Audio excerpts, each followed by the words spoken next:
है। मैंने बहुत बार इस मंच से बार बार ये बोला है कि आम आदमी पार्टी बीजेपी की बी टीम है। मैंने हमेशा इस बात को बोला है कि आम आदमी पार्टी के नेता एंटी नेशनल है, यहां तक भी मैंने बोला और बार बार बोला है। और अब साथ साथ में ये भी कहना चाहता हूं कि इनको नाम आम आदमी पार्टी से अपना बदल करके अरबपतियों की पार्टी कर लेना चाहिए। वो इसलिए दिल्ली का राज्यसभा का चुनाव जब 2017 में हो रहा था,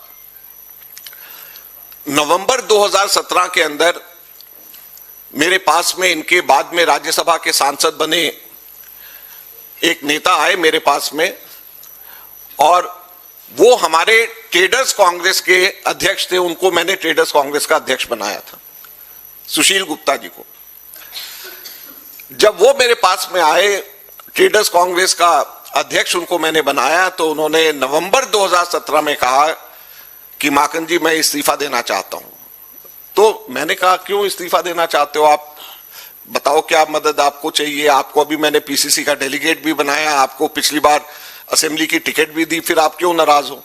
तो कहा जी मैं नाराज नहीं हूं, अगले महीने जो आम आदमी पार्टी को 3 सीटें राज्यसभा में मिलने जा रही हैं, उसमें से 1 सीट मेरे को मिल रही है।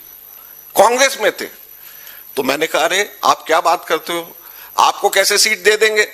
मैंने कहा वहां पर तो आशुतोष लाइन लगाए हुए बैठे हैं, उनको मिलना चाहिए, अगर वैश्य समाज से किसी को मिलना है। वहां पर कुमार विश्वास कवि सबसे पहले उन्होंने उनकी जिंदाबाद करी थी, उनको मिलेगा। स्वाति मालीवाल है वहां पे, उनको मिलेगा, आपको कैसे देंगे। तो उन्होंने कहा नहीं, मेरी बात हो गई है, मेरी सेटिंग हो गई है, मेरे को ही मिलेगी राज्यसभा। तो मैंने कहा कि लाला जी ध्यान रखो, आप बयाना व्याना मत दे आना। तो उन्होंने कहा नहीं मेरी पूरी सेटिंग हो गई है, टॉप लीडरों से बात हो गई है और मुझे ही राज्यसभा मिलेगी। मैंने कहा अगर आपको राज्यसभा दे दी तो उनकी पार्टी टूट जाएगी। तो उन्होंने कहा भाई साहब उसमें क्या नुकसान है, आपको तो फायदा ही है, पार्टी टूट जाएगी, मुझे जाने दो, मुझे क्यों रोक रहे हो, उनकी पार्टी टूट जाएगी। वो मन बना करके आए थे, तय करके आए थे, वो राज्यसभा 1 महीने बाद कांग्रेस से छोड़ने के बाद उनको मिल गई। तो ये वो पार्टी है जिसने प्रशांत भूषण को राज्यसभा नहीं दी, जिसने योगेंद्र यादव को ये राज्यसभा नहीं दी, प्रोफेसर अनंत कुमार को राज्यसभा नहीं दी, जिसने आशुतोष जैसे काबिल साथी को राज्यसभा नहीं दी, कुमार विश्वास जैसे कवि को राज्यसभा नहीं दी, बल्कि धन कुबेरों को धन के आधार के ऊपर राज्यसभा देंगे। तो यही हाल होगा जो कि अभी पंजाब के सांसदों के साथ में हुआ है। जब मैं ये सारी चीजें आज की तैयारी के लिए कर रहा था, तो मेरी एक आदत है कि मैं थोड़ा रिसर्च जरूर करता हूं।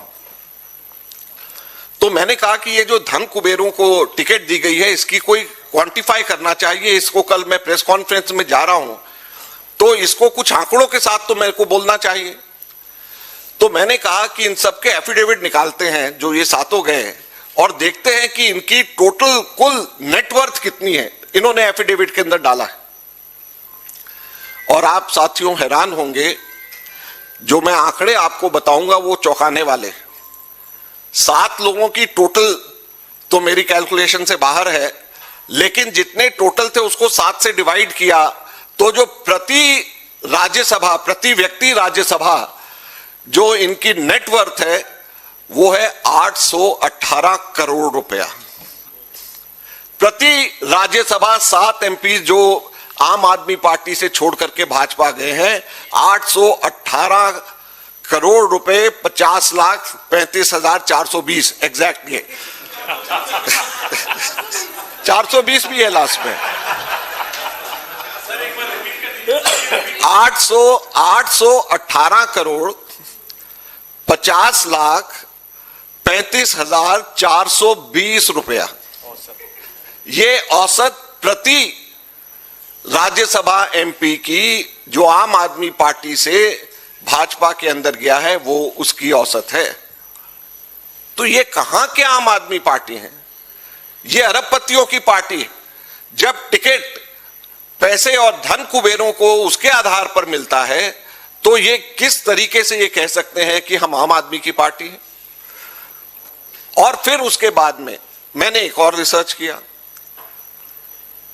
मैंने कहा कि ये देखा जाए कि ये सारे सुशील गुप्ता जैसे तो नहीं है, मतलब ये कि ये पहले से आम आदमी पार्टी के लिए काम करते थे या सिर्फ चुनाव के टाइम पे गए। तो जब उस पर मैंने पूरी रिसर्च करी तो ये जितने धन कुबेर हैं इनमें से एक की भी मुझे कोई स्टेटमेंट नहीं मिली जो कि आम आदमी पार्टी के फेवर में इन्होंने दी हुई हो चुनाव से पहले, अपने राज्यसभा में जाने से पहले। लिहाजा टिकट मिली, कुछ हुआ सेटिंग, और उसके बाद में ये राज्यसभा में आम आदमी पार्टी के हो गए, और उसके बाद में अब 3 दिन पहले बीजेपी ने इनको वापस अपनी पार्टी में ले लिया। सिर्फ 6% वोट लेने वाला अब 86% वहां पर राज्यसभा के अंदर सीटें पंजाब से ले रहा है। ये सारी की सारी चीजें आप देख रहे हैं लाइव न्यूज 99 राष्ट्र सबसे पहले।